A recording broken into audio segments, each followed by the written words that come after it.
নমস্কার বন্ধুরা, সবাই কেমন আছো? আশা করি ভালো আছো। চলে এলাম আরও একটি নতুন মিনি ব্লগ নিয়ে। আর তোমাদেরকে সবাইকে আমার মিনি ব্লগে স্বাগত। সেদিন ছিল আমার সন্ধ্যের ব্যাচের পড়ানো। এরা হলো ক্লাস 5-এর স্টুডেন্ট। তো আমি এদের সামান্য 1 ঘন্টা পড়িয়েছিলাম। তারপরেই দেখো ওদের বার্থডে সেলিব্রেট ছিল। এটা আমার ক্লাস 5-এর ছাত্রী, ওর ছিল বার্থডে। তো হঠাৎ করেই আয়োজন। আমি অন্য জায়গায় যখন পড়াতে গিয়েছিলাম তখন ফোন করে বলেছিল, আর গিফটটা দেখো, তোমাদেরকে দেখানো হলো না কারণ আমি গিফটটা ওকে এসে আগেই দিয়ে দিয়েছি। তারপরে যে চারিদিকে সাজানো গোছানোগুলো ওর বাবা আর আমি মিলে সাজালাম। আর এই যে ও সেজে গুজে আসার পরে ওর বাবা, ভাই, ঠাম্মি সবার সঙ্গে ও ফটো তুলছিল, আর ফটোগুলো আমিই তুলে দিচ্ছিলাম। ঠিক আছে, তারপরে চলে এলো আমাদের কেক কাটার পালা। আর তারপরে দেখো ওর নাম হচ্ছে শ্রীতমা।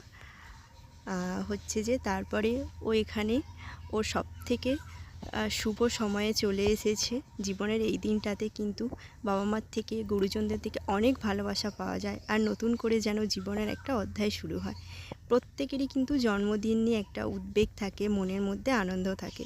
সেরকমই দেখো ওর মুখটা এতটাই উজ্জ্বল করছে, এতটাই ও হাসছে, মনেই হচ্ছে ও কতটা খুশি। যাই হোক, যে যেমন ফ্যামিলি থেকেই বিলং করুক না কেন, এই একটা দিনই, নিজের জন্মদিনে, সে অল্প উপহার হোক বা খুব বড় করেই হোক, আমরা যেমন করেই মানুষের জীবনে পাই না কেন, খুবই ভালো লাগে। তো সবাই মিলে ওর জন্মদিনটা ভালো করে সেলিব্রেট করলাম। ও দেখো প্রথম কেক কেটে ওদিকে ছিল ওর ঠাম্মি, ওর ঠাম্মিকে আগে খাইয়েছিল, তারপর বাবা মাকে খাওয়ানোর পর আমাকে খাওয়াতে এসছে। দেখো এই মুহূর্তটা কিন্তু খুবই দারুণ, যখন নিজের একটা ভালো শিক্ষার্থী তোমাকে নিজের হাতে কেক খাইয়ে দেয়।